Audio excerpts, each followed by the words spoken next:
Abdu'l-Baha also says, doesn't he, we should become lovers of the flower no matter what flower garden it blooms. We should become lovers of the light no matter what lamp it shines. So I think a lot of the time the religions of the past have focused themselves upon the outer shell of the lamp rather than the light itself, because as Abdu'l-Baha says, the light is one no matter what lamp it shines.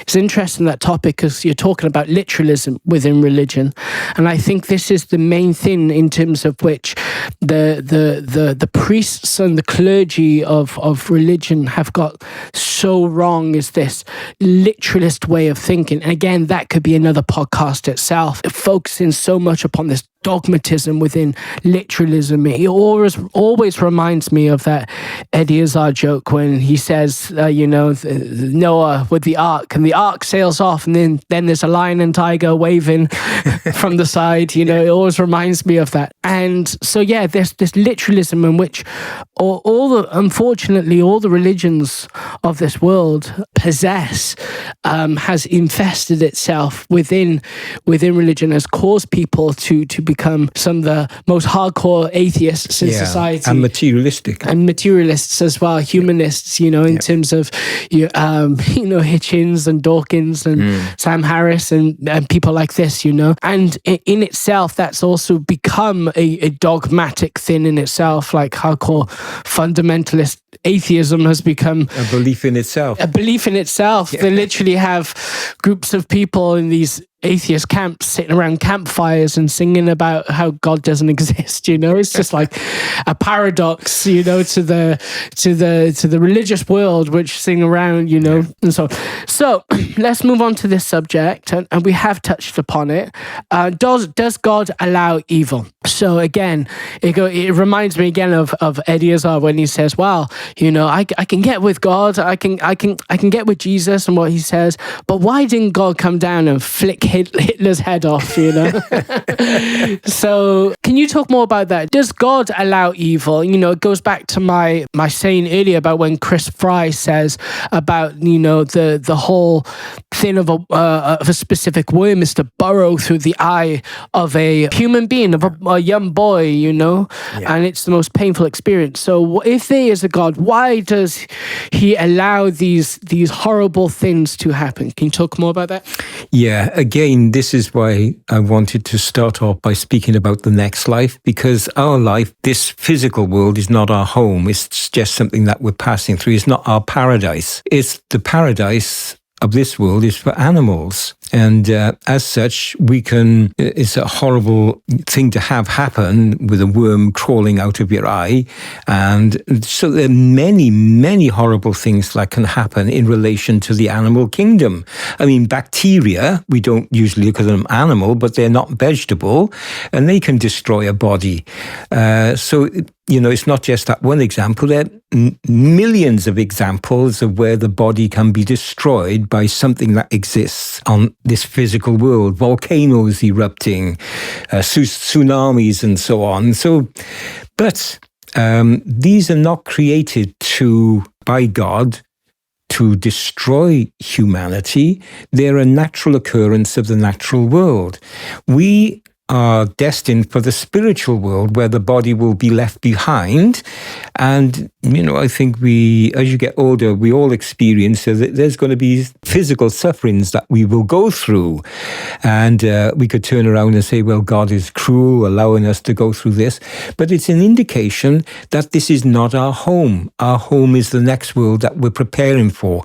And lots of the, science eventually will get on top of many more problems. This is like this horrible worm coming out of people's eyes. People will get on top of it like they got on top of vaccines for smallpox and things like this. So there's a way through.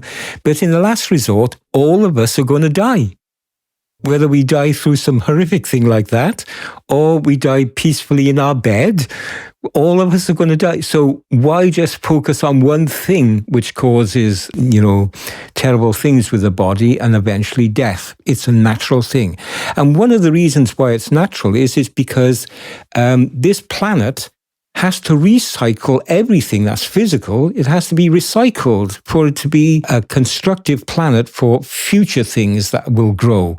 So, when a human body deteriorates, it goes back into the earth, it goes back into the mineral kingdom. The minerals are then absorbed in vegetables. Perhaps an animal will eat the vegetation. An animal might be killed by a human being and eaten, and so on. So this recycling all the time is necessary. If there was no recycling of the physical matter, no decay, just think that every first thing that came into existence, if it didn't decay, let's take a tree. If a tree didn't decay, then the world would be absolutely, totally populated with trees. And just supposing it was able to produce a fruit, and that fruit dropped to the floor, and there was no decay of the fruit around the nut, then all you would have is masses of trees with masses of fallen fruit, no decay of the outer form of the fruit of the nut and so on, and work now into animals. The first animals that came along, if they didn't die, there would be no decay. They would populate and populate and populate, and the whole earth would be overtaken by animals because there would be no death and no decay. So we're looking at a wonderful system that God has given us, but it's a system that we're introduced to acquire understandings for our spiritual growth, ready for the next world. It's like a huge womb world. We're developing all the qualities. So, for instance, now I have cancer, and I'm having to develop the quality of trust and reliance on God and faith in God a lot more to remain as cheerful as I can.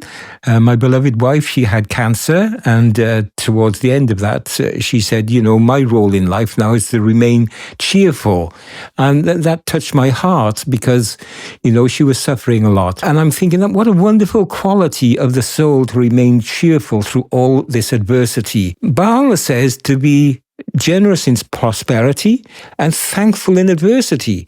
Not that we would wish suffering on ourselves or other people, far from it, but adversity does come along to show us that physically this is not our world of paradise. It's something that we're passing through, and we have to learn lessons of responsibility in relation to our own development, in relation to making our contribution to life, making it easier for other people, for the service of the community in a way which helps it to progress spiritually and materially, intellectually and morally. So what a wonderful workshop. Abdu'l-Baha calls this the workshop of this world, but the final product is not in this world. The workshop is, our souls are what we made of it when we go into the next world. And that's the condition of the soul in the next world.